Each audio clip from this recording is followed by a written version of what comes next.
দিল্লির ছাত্র আন্দোলন ঘিরে যখন উত্তাল গোটা দেশ, তখন নীরবতা ভেঙে বিস্ফোরক মন্তব্য করলেন জনপ্রিয় সঙ্গীত শিল্পী অরিজিৎ সিং। ছাত্রদের ওপর পুলিশের কঠোর অভিযানের সমালোচনা করে তিনি সরাসরি প্রশ্ন ছুড়ে দিয়েছেন দিল্লি পুলিশ এবং রাজনৈতিক নেতৃত্বের দিকে। আর সেই পোস্ট ঘিরেই এখন তুমুল আলোচনা সামাজিক মাধ্যমে।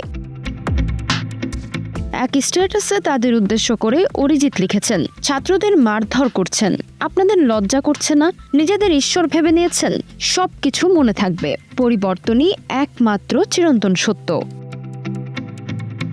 শুধু এতে থেমে থাকেননি অরিজিৎ। আরেকটি পোস্টে শিক্ষামন্ত্রীর উদ্দেশ্যে নাগরিকদের ইমেল করে প্রতিবাদ জানানোর আহ্বান জানিয়ে লেখেন, শিক্ষামন্ত্রীর বিরুদ্ধে জোরালো প্রতিবাদ গড়ে তুলুন, এগিয়ে চলো ভারত।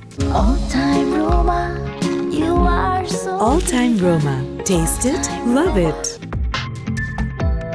ছাত্র সংগঠন ককরোচ জনতা পার্টির চলো সংসদ কর্মসূচিকে ঘিরে দিল্লিতে উত্তেজনা ছড়িয়ে পড়ে। আন্দোলনকারীদের দাবি, নিট ইউজি প্রশ্নপত্র ফাঁসের দায় নিয়ে কেন্দ্রীয় শিক্ষামন্ত্রী ধর্মেন্দ্র প্রধানের পদত্যাগ এবং আন্দোলনকারী সোনম ওয়াংচুকের নিঃশর্ত মুক্তি।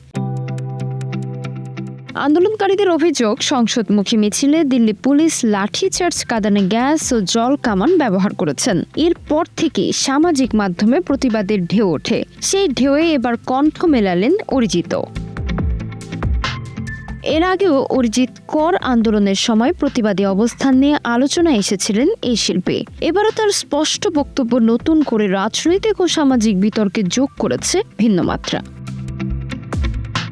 এদিকে আন্দোলনকারীদের একটি প্রতিনিধি দল কেন্দ্রীয় স্বাস্থ্যমন্ত্রী জেপি নাড্ডার সঙ্গে বৈঠক করেছেন। দাবি আদায় না হওয়া পর্যন্ত আন্দোলন চালিয়ে যাওয়ার ঘোষণা দিয়েছে সংগঠনটি। অন্যদিকে সোনম ওয়াংচুকও হাসপাতাল থেকে তার অনশন অব্যাহত রেখেছেন।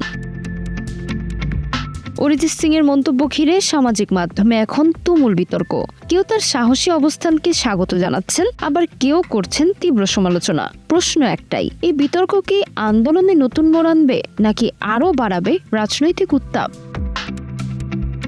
তাসমিলা খান, সময় সংবাদ।